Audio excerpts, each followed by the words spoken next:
So, how to listen to kicks. It might sound like a slightly strange idea for a tutorial, but it's a fact that you can hear the same kick in extremely different ways depending on what speakers you're listening back to that kick on, what monitoring volume, and a whole bunch of other factors too that I'll run through in this tutorial. I mean, it's somewhat common knowledge that different speaker systems and different headphones will sound different.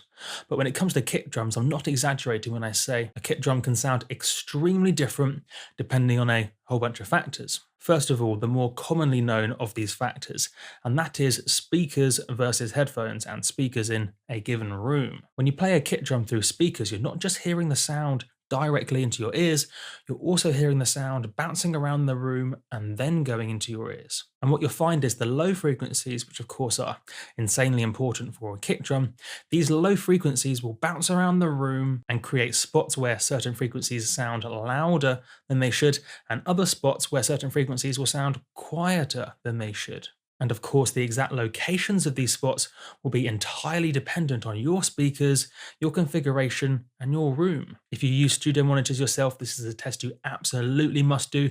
Play a bass sound, play a kick drum, or maybe play a few bass sounds or a few kick drums and walk around the room. Spend half an hour or so playing the same bass note or a few different bass notes.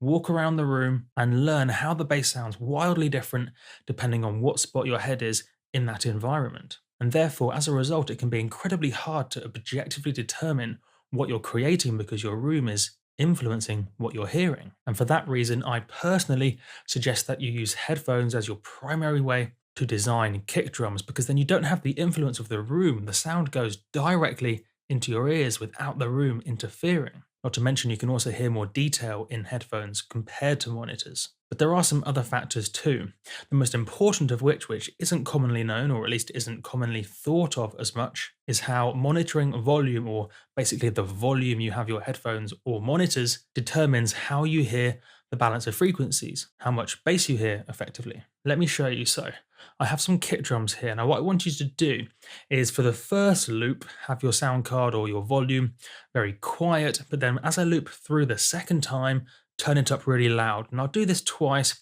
so you hear one loop through with it quiet, one loop through with it loud, one again quiet, and one again loud. Notice how different the kicks sound at these different monitoring volumes. It's really important stuff.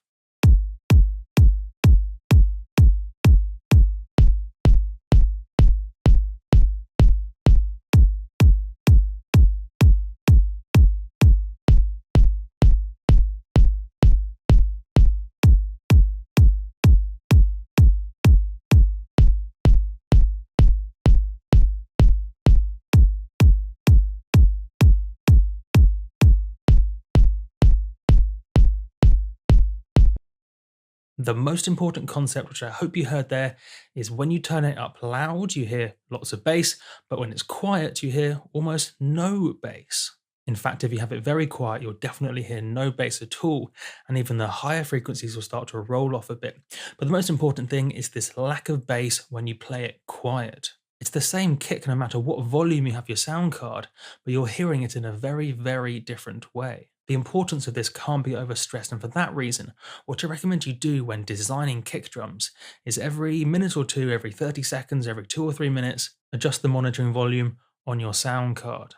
You want to make sure that your kick sounds great, that your kick is punching, that it sounds good, it's got a good tone, it's hitting where it needs to, it's doing what it needs to do as a kick drum, no matter what playback device you hear it back on, and no matter what volume you hear that kick being played back. So you have to reference lots of different volumes and lots of different playback devices. In addition, there are a few other factors involved in how you hear a kick drum, such as how you're listening. Are you listening for those higher frequencies, or are you just absorbing the sound as a general listener? What mood you're in, what sort of kicks you listened to previously, what context you have for the kick drum, and so on and so on. But these most important factors that determine how you hear a kick drum are playback device and monitoring volume. So you need to learn for your particular playback device on your particular set of speakers, your particular set of headphones, at lots of different monitoring volumes, how kicks should sound, and that will help you make much more objective, much better decisions when designing your own.